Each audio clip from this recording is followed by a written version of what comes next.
ঝড়ের ১১ দিন পরও প্রতিবন্ধী লাল মিয়ার পরিবারে ঝড় বইছে। সেদিন রাতে বিছানায় শুয়েছিলেন ৪০ বছর বয়সী প্রতিবন্ধী লাল মিয়া। হঠাৎ বিকট শব্দে চমকে ওঠেন তিনি। চোখ খুলে দেখেন ঝড় উঠেছে। তাৎক্ষণিক স্ত্রী সন্তানদের নিয়ে বেরিয়ে যান ঘর থেকে। মুহূর্তেই লণ্ডভণ্ড হয়ে যায় তাদের ছোট্ট আশ্রয়টুকু। ঘরের টিন, ভাঙা চেয়ার, টেবিল ছড়িয়ে ছিটিয়ে আছে। নীলফামারীর কিশোরগঞ্জ উপজেলার গাড়াগ্রাম ইউনিয়নের পশ্চিম দলিরাম বানিয়াপাড়ার লাল মিয়া ও তার পরিবার এখনও খোলা আকাশের নিচেই কাটাচ্ছেন দিনরাত। প্রতিবন্ধী লাল মিয়ার কাজ করার ক্ষমতা নেই। স্ত্রী আনুফা বেগম অন্যের বাড়িতে কাজ করে যা আয় করতেন তা দিয়েই কোনোভাবে চলত সংসার। কিন্তু ঘরবাড়ি বিধ্বস্ত হওয়ার পর থেকে সে কাজেও যেতে পারছেন না তিনি। ২ সন্তান ও স্বামীকে নিয়ে এখন মানবেতর জীবন কাটাচ্ছেন তারা। এখন আমি তো প্রতিবন্ধী লোক, আমি কাজকর্ম করতে পারি না। ৯ দিন হয়ে গেল খোলা মাঠে পড়ে আছি। আর আমার বউ মানুষের বাসায়, অন্যর বাসায় কাজ করি আনে, ওইটা আমরা এই বাঘ ভূতে বই মিলেমিশে খাই। আমার এক মেয়ে এক ছেলে, আমার স্ত্রী আছে, নিয়ে খাই। আর এখন পর্যন্ত কেউ দেখতে গেল না, খোলা মাঠে থাকি। মানুষ থাকে যার টাকা পয়সা আছে, ঝড় বাতাসে ভাঙ্গি গেছি, সে তো টাকা পয়সা আছে, সে ভালো করছে। আমার তো টাকা পয়সা নেই, আমি ভালো করবো কীভাবে? পড়িয়েছি ৯ দিন হয়ে গেল, আজ কোনো মেম্বার চেয়ারম্যান আইলো না, দেখলো না। বলে কী হয়েছে দেখি ঘড়ি, পাড়া এলাকা কোনো ঘোরে না, কোনো মেম্বারও না আইলো, কোনো চেয়ারম্যানও না আইলো। এখন আমি কীভাবে চলবো?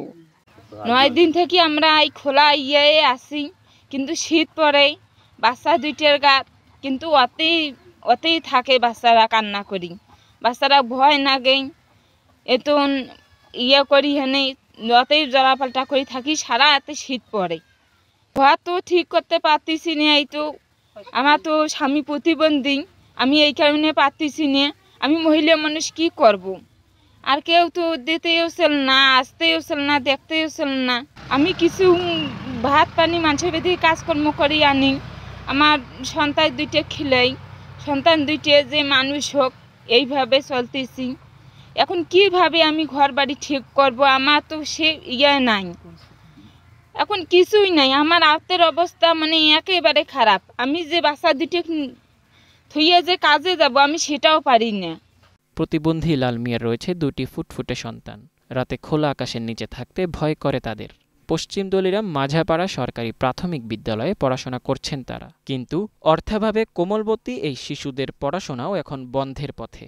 রাতে অনেক ঠান্ডা লাগে, আমরা খোলা আকাশের নিচে থাকি, আবার আমাদের অনেক শীত লাগে, আমাদের অনেক ভয় লাগে। আমরা এখন স্কুল যেতে পারি না। আমি প্রাইভেট পড়ি, আমার বাবা এখন টাকা দিতে পারে না, তার জন্য আমার স্যার বলছে তুমি আর প্রাইভেট আসবে না। আমার বাবা প্রতিবন্ধী, আমি রাইতে এখান থেকে বই পড়তে পারি না। আমার বাবা দেখতে মানবে, তারও টাকা নেই, ঘর ভাঙ্গা, এখানে শীত পড়ে, আমরা থাকতে পারি না, অনেক কষ্ট হয় থাকতে। এই অসহায় পরিবারটির পাশে দাঁড়াতে সমাজের বিত্তবানদের প্রতি আহ্বান জানান স্থানীয়রা। প্রতিবন্ধী লোক গ্রামবাসীর চেয়ে ও অসহায় বেশি। প্রতিবন্ধী লোক ও স্বামী সন্তান, 2টা ছেলে মেয়ে আছে, স্ত্রী আছে। স্ত্রী মানুষের সাথে কাজ করে আনি দেয়, তাকে ছেলে মেয়ে খায়, স্বামী সন্তান খেয়ে 9 দিন থেকে ঘর দুয়ারে ঝড় তুফানে ভাঙা চড়িয়া হয়েছি, অনেকে তো হয়েছি। কিন্তু আচ্ছা ও একটা প্রতিবন্ধী লোক, ও দেখার মতন এ পর্যন্ত 9 দিন থেকে কেউ খোঁজ খবর নেয় নাই। এবং ও পার্সোনালভাবে কেউ একটা সাহায্য করে নাই, যাতে প্রতিবন্ধী লোক যে পড়ি আছে, কি খাইলো কি না খাইলো দেখার মতন কাউ নাই। সবার ঘরবাড়ি যদি ঠিক করার প্রয়োজনীয় বা ব্যবস্থা আছে, কি সবাই ঠিক করছে, কিন্তু এখনও লাল ভাই যে প্রতিবন্ধী আছে, উনি এখনও তার ঘরটা ঠিক করতে পারে নাই।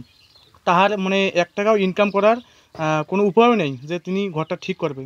তাই সমাজের যে ব্যক্তিবর্গ, যে মানে প্রভাবশালী লোকগুলো আছে, আমি তাদেরকে দৃষ্টি এখন করে বলতেছি যেন তাকে সাহায্য করে এবং সে একটি ঘর তুলে যেন তার ছেলে সন্তান নিয়ে জীবনযাপন করতে পারে। অসচ্ছল পরিবারগুলোকে স্বাবলম্বী করতে প্রয়োজনীয় ব্যবস্থা নেওয়া হচ্ছে বলে জানান কিশোরগঞ্জ উপজেলা নির্বাহী কর্মকর্তা। দুঃখজনকভাবে দৃষ্টিগোচর হয়েছে যে কিছু পরিবার আছে একেবারেই অসহায়, প্রতিবন্ধী বা আসলে যে পরিবারগুলোর আর্থিক সচ্ছলতা একেবারেই কম। তো সেই পরিবারগুলোর পাশে উপজেলা প্রশাসন তাৎক্ষণিকভাবে কীভাবে আমরা দাঁড়াতে পারি সেই বিষয় নিয়ে আমরা কাজ করছি। আমরা আশা করছি যে খুব দ্রুত সেই পরিবারগুলোর পাশে, বিশেষ করে বিশেষ চাহিদা সম্পন্ন বয়স্ক, শিশু নারী যে সমস্ত পরিবারে বেশি আছে সেই পরিবারগুলোর পাশে উপজেলা প্রশাসন অবশ্যই থাকবে। গত 5 অক্টোবরের ঘূর্ণিঝড়ে লাল মিয়ার ছোট্ট আশ্রয় মুহূর্তেই মাটিতে মিশে যায়। এখন তাদের শুধু একটাই চাওয়া, সন্তানদের জন্য নিরাপদ আশ্রয় নিশ্চিত করা। শুধু লাল মিয়া নন, ওই এলাকার আরও বহু পরিবার একইভাবে আশ্রয়হীন হয়ে পড়েছে।